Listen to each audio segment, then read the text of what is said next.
મોટા વરાછા ખાતે શ્યામ શિખર સોસાયટીમાં 9 દિવસની રામકથાનું ભવ્ય આયોજન કરવામાં આવ્યું હતું।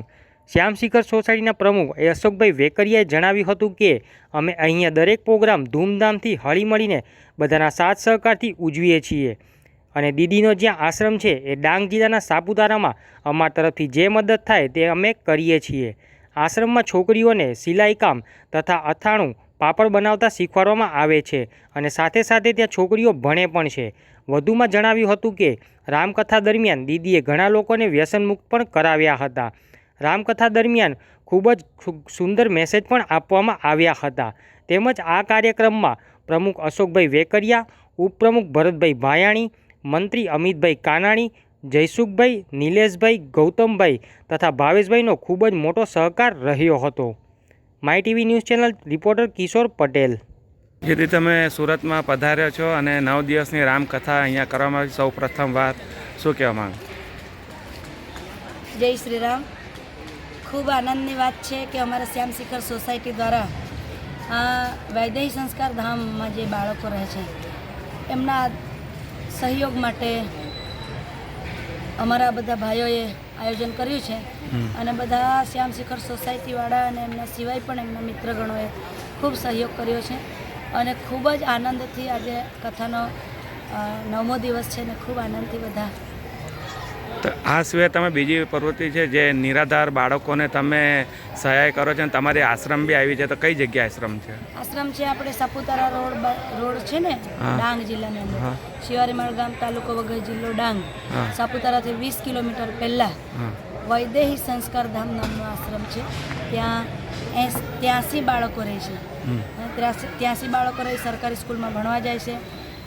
શિક્ષણની સાથે સંસ્કાર અને સર્વાંગી વિકાસની વાત કરીએ તો મારી દીકરીઓ જે મોટી છે એમને આપણે અથાણું, પાપડ, સિલાઈ મશીનનું કામ, કે એ લોકો ભવિષ્યમાં કેટલું ભણે એ ભગવાન જાણે, પણ ભણ્યા ગણ્યા પછી બી કોઈ નોકરી નહીં લાગે તો ઘરકામની અંદર એ લોકો વ્યવસ્થિત પોતાનું જીવન ગુજારણ કરી શકે। જો તમારી આશ્રમમાં દાન કરવું હોય તો તમારા મોબાઈલ નંબર આપજો, જેથી અમારા ટીવી માધ્યમથી તમને સહાય મળે। બિલકુલ બિલકુલ। જેમને પણ આશ્રમના માટે કંઈ ભામાસા બનીને ફૂલ નહીં ને ફૂલની પાકડી દેવી હોય તો હું આપને જરૂર નંબર આપીશ। આપણી સાથે અશોકભાઈ છે, જે આ સોસાયટીને જે આ પ્રોગ્રામના પ્રમુખ બી છે અને એમનું આયોજન છે। આપણે એમને પૂછીએ કે તે શું શું સહાયતા કરે છે અને ક્યારે ક્યારે અહીંયા પ્રોગ્રામ રાખે છે।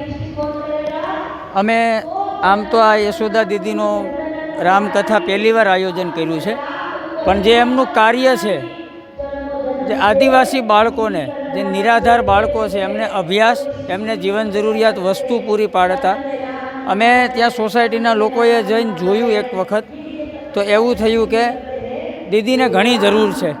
ખાલી એક વખત આપણે ભોજન કરાવી આવી એટલેથી પૂરતું નથી, તો તે કામ પૂરું થાય તે માટે અમે અહીંયા રામકથાનું આયોજન કર્યું અને યશોદા દીદી પહેલી વખત સુરતમાં પધાર્યા છે રામકથા કરવા અને ખૂબ સરસ અમારી સોસાયટીનો ખૂબ સરસ સહકાર મળ્યો છે। આજુબાજુની સોસાયટી ઘણા લોકો, ખૂબ લોકો આવ્યા છે અને ઘણા લોકોએ આ આશ્રમને સહાયતા પણ કરી છે। આ કથાથી બીજી શું પ્રવૃત્તિ અંદર હોય છે, મતલબ વ્યસન છોડવું એ સિવાય બીજું?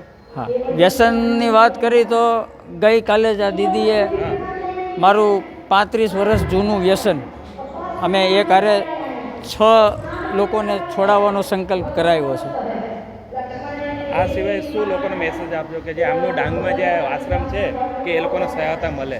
મેસેજ મારો તો એવો જ છે કે નિરાધારમાંથી જો ની કાઢી નાખવો હોય, કોઈ પણ વ્યક્તિઓમાં, બાળકોમાં કે કોઈ પણ લોકોમાં નિરાધારમાંથી ની કાઢી નાખવો હોય તો આપ જે સિટીના લોકો છે એ બસ એમની બાજુમાં થઈ જાય તો ની ઓટોમેટિક નીકળી જાય, ની ઓટોમેટિક નીકળી જાય। અમારો પ્રયાસ એ જ છે કે નિરાધારને આપણે નિરાધાર ક્યારેક આપણને કહેવું જ નથી, બસ આ અમારો પ્રયાસ છે, અમારી સોસાયટીનો, અમારી આખી ટીમનો।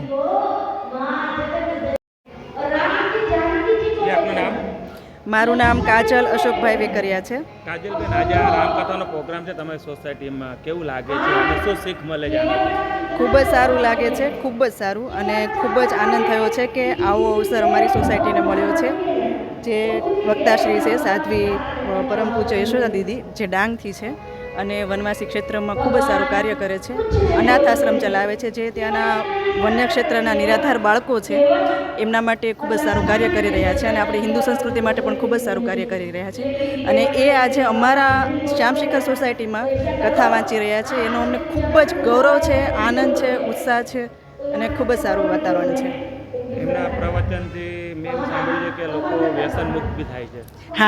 હા, કાલે જ એવો પ્રસંગ બન્યો છે અને અમારા ઘરે જ બન્યો છે. મારા હસબન્ડ અશોકભાઈ વેકરિયા, જે આ શ્યામશિખર સોસાયટીના પ્રમુખ છે, અને અહીંયા કથા પૂરી થયા પછી દીદીને અમારા ઘરે પધરામણી હોય છે, અને સોસાયટીના લોકો એમને ત્યાં આશીર્વાદ લેવા માટે આવે છે. તો દીદીને ખ્યાલ આવ્યો કે આ સૌરાષ્ટ્રવાસીઓમાં બધા પરોપકારી છે, ખૂબ જ સમજદાર છે, પણ એક દૂષણ છે વ્યસનનું. એટલે દીદીને એવું થયું કે લોકો ખૂબ જ સારા છે, સંસ્કારી છે, પરોપકારી છે, પણ એક આ દૂષણ છે, તો એના માટે હું કંઈક કરું. અને દીદીના સમજાવવાથી ઘણા બધા લોકોએ વ્યસન મુક્ત થયા છે. તમે એમને આશ્રમમાં જઈને સેવા આપો છો? હા, અમે આશ્રમમાં જઈને અમે તો 4 વર્ષથી સેવા આપીએ છીએ. ત્યાર પછી ધીરે ધીરે અમારા સોસાયટીના લોકોને પણ અમે ત્યાં લઈ ગયા હતા, અને બધાને જાણ થઈ કે આવી કોઈ જગ્યા છે, આવા કોઈ સાધ્વી છે અને આવું કોઈ કાર્ય કરી રહ્યા છે. તો લોકોએ ખૂબ જ ઉત્સાહપૂર્વક એમાં ભાગ આપ્યો છે, અને આ જે આયોજન થયું છે એમાં પણ લોકોનો ખૂબ મોટો સહકાર મળ્યો છે. જી, આપનું નામ? મારું નામ અમિત પ્રવીણભાઈ કાનાણી છે. અમિતભાઈ, આજે તમારી સોસાયટીમાં રામકથાનો પ્રોગ્રામ કરવામાં આવ્યો છે, તો પ્રોગ્રામ કરાવે છે, કઈ જગ્યાએ પ્રોગ્રામ કરે છે અને તમે કેટલા વર્ષથી અહીંયા પ્રોગ્રામ? અમે જ્યારથી અમારી સોસાયટીના લગભગ 10 વર્ષ થઈ ગયા. અમારે દર વર્ષે નવરાત્રિ છે, ગણપતિ છે, એવા બધા ધાર્મિક પ્રોગ્રામો ખૂબ જ ધામધૂમથી ઉજવાય છે. અને આ દીદી ડાંગમાં 83 જેવા અનાથ બાળકોને ભણાવવાનો, રહેવાનો, ખાવાનો બધો ખર્ચો પોતે જાતે ઉપાડે છે. અને એ આવી રીતના કથા એ અહીંયા અમારે ત્યાં પ્રથમવાર કરી રહ્યા છે. સુરતમાં પણ પ્રથમવાર જ છે. કેટલા દિવસની કથા છે? આ 9 દિવસીય કથા રામકથા છે. રામકથા છે. અને અહીંથી તમે શું એમને સહાયતા કરો? અહીંથી અમારે પણ અહીંયા જે પણ કંઈ દાન આવશે તે બધું એ નિરાધાર બાળકોના લાભાર્થ માટે અમે આપવાના છીએ. એ સિવાય બીજો શું મેસેજ આપશો લોકોને? એ સિવાય મેસેજમાં તો બીજું શું કહું, આ દીદીનું પ્રવચન બધા સાંભળો, કેમ કે આ લાઈવ છે, વાલમ ચેનલ પર પણ લાઈવ છે, મિત્ર ચેનલ પર પણ લાઈવ છે, અને યુટ્યુબ પર પણ આના વિડીયો છે. તો આ જો જાણો અને આ સ્થળની એકવાર મુલાકાત લ્યો તો તમને સાચા અર્થમાં ખબર પડશે કે છોકરાઓ ત્યાં કઈ હાલતમાં રહી રહ્યા છે, કે આપણે ક્યાં દાન દેવાની જરૂર છે, મંદિરોમાં દેવાની જરૂર છે, કે આવા સાચા તીર્થ સ્થાન પર દેવાની જરૂર છે, એ આપણને માહિતી આપે.